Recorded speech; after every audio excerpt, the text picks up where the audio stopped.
guru.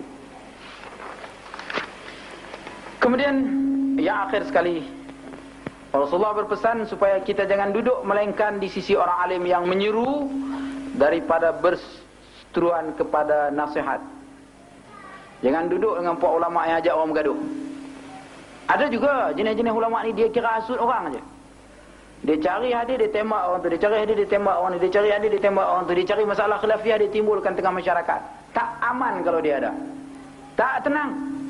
Menimbulkan masalah aja kerjanya. Tapi kita disuruh mendekati ulama yang memberi nasihat, yang menyetupadukan umat, yang menjadi payung untuk kesatuan umat. Ulama macam ni kita disuruh ikuti. Saudara-saudara, ulama-ulama besar, imam-imam mazhab, mereka itu menjadi payung umat. Siapa saja datang kepada mereka, balik membawa keyakinan, membawa ilmu, membawa pegangan, rasa hati puas, rasa hati damai, rasa hati mendapat nasihat, rasa hati mendapat petunjuk. Bukan balik dengan nak tembak ayat ni kepada orang lain. Kalau kita pergi kepada satu ulama, kita jumpa dia, kita rasa nak ambil ayat Quran tembak ke orang, itu tak betul. Tapi kalau kita pergi kepada satu ulama, kita membawa keinsafan, membawa rasa kita ini umur tak pendek, ulama tak panjang, nak mati dah, insaf, mau ibadah, mau berkasih sayang dengan orang lain, mau memaafkan orang lain, mau tawaduk, mau bersabar, mau redha, mau tawakal, mau yakin dengan Allah, mau percaya kepada hari akhirat. Ulama ni boleh kita ikuti. Dia tak menimbulkan perseteruan. Tapi kalau kita duduk kat dia bisik juga apa itu? Golongan tu juga apa itu? Sesat tu. Oh, yang pemimpin dia bayar tu. Itu menunjukkan tidak boleh diikuti. Karena kalau kita ikut juga, kalau dia boleh menyesatkan kita, tak mustahil kawan dia di samping dia pun dia sesatkan satu masa nanti. Orang yang biasa menyesatkan orang, dia akan menyesatkan orang lain. Kerjanya tak lain melainkan itulah. Sebenarnya saudara-saudara, orang yang dah memang dalam sesat, dia akan cerita orang lain sesat. Sebenarnya dia yang sesat. Macam pencuri. Satu malam pencuri pergi mencuri. Curi ayam. Bila ayam bunyi kia kia, orang pun kejar. Dia lepas ayam, dia kata sana di depan tu pencuri. Dia pun kejar. Rupanya dia lah yang mencuri ni. Jadi seorang yang biasa menyesatkan orang, yang biasa menuduh orang sesat, kesesatan itu sebenarnya pada dirinya sendiri. Tapi demi untuk menutup segala-galanya, maka dia tunjuk orang lain yang sesat.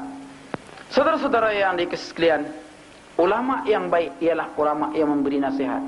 Saya bertemu dengan seorang ulama, guru kepada Ustaz Syarif Muhammad Syekh Khalil. Bila orang menyebut tentang Qadiani, Syekh Mirza Ghulam Ahmad Qadiani, sesat dan kafir,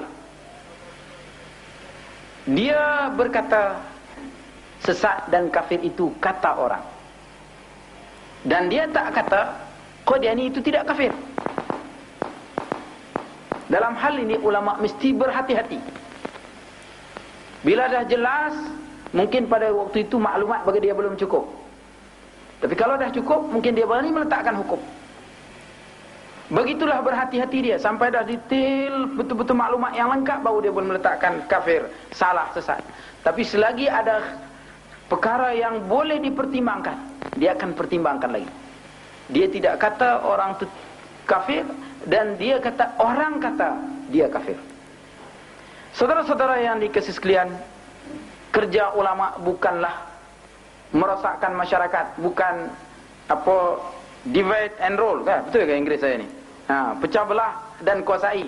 Ini politik barat.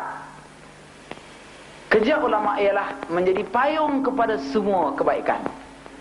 Dia kena terima semua kebaikan. Oleh itu saudara-saudara, ulama yang memberi nasihat, ulama yang memberi nasihat kepada masyarakat, ulama yang boleh menyatupadukan umat, ulama yang boleh membawa umat kepada kesejahteraan, kita kena ikut. Dan ini yang Rasulullah pesan kita kepada kita supaya kita ikuti. Jangan kita duduk dengan ulama-ulama yang kerjanya merosak-rosakkan masyarakat.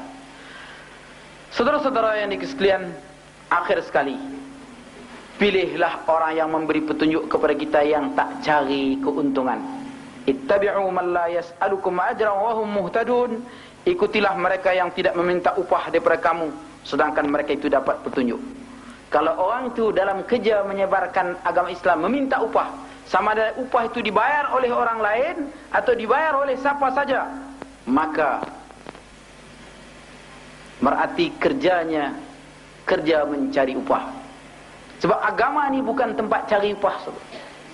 Agama ini mesti bebas, merdeka, dan kita sampaikan dengan cara yang merdeka. Sebab itu ulama-ulama besar masa dahulu, mereka tidak pernah minta upah.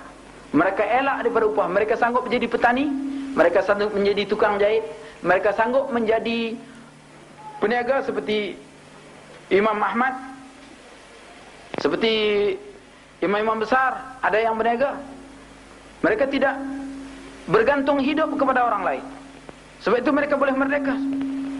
Tapi kalau mereka dalam menyampaikan fatwa minta pandangan-pandangan orang lain, minta sumber hidup daripada orang lain, ditakuti satu masa mereka boleh memberi fatwa di atas kehendak orang yang beri makan kepadanya. Seorang ulama zaman dahulu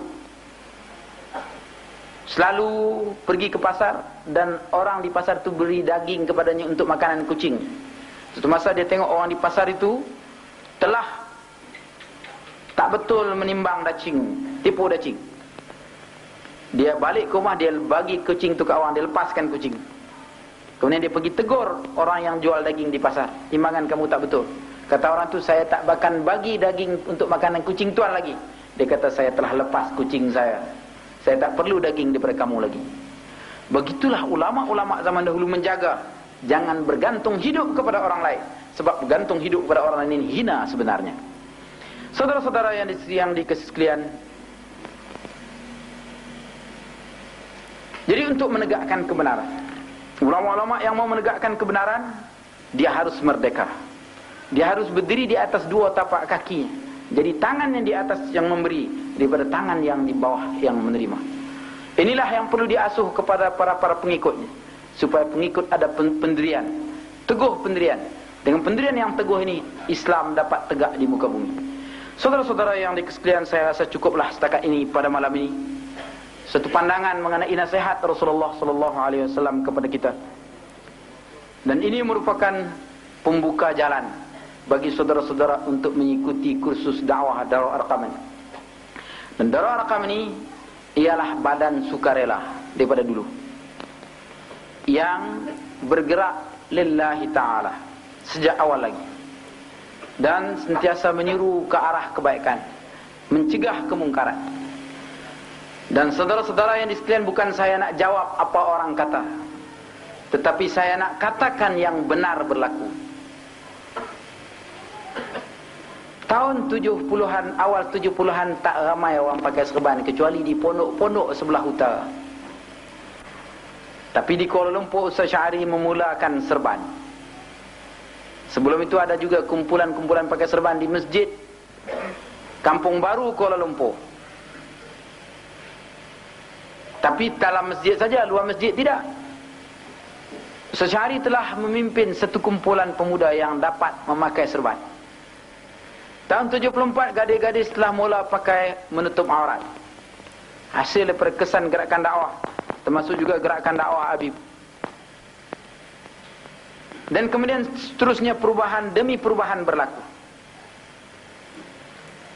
Dan perubahan itu datang ke tengah masyarakat dengan dakwah, dengan mengajak masyarakat kembali mengikut sunnah Rasulullah. Kalau saudara ikuti akhbar-akhbar Arqam, keset-keset yang kita, ceramah-ceramah yang disampaikan oleh Darul Arqam, semuanya seruan kita untuk kembali kepada sunnah Rasulullah, bukan mengajak orang kepada kesesatan ataupun mengajak orang supaya menyeleweng. Dan orang lainlah yang selalu tuduh kita menyeleweng dalam akhbar, dalam majalah, dalam macam-macam. Tuduhan yang mereka lempar kepada kita sebenarnya balik ke muka mereka. Sekarang masyarakat sudah sedar, masyarakat sudah tahu siapa yang menyeleweng. Dan perubahan demi perubahan berlaku tengah masyarakat. Cuma ada segelintir kecil lagi, laksana bisul yang kecil, yang ini masih berbising-bising untuk memperkatakan sesuatu. Ia menanti masa bisul pecah, tamatlah riwayatnya. Saudara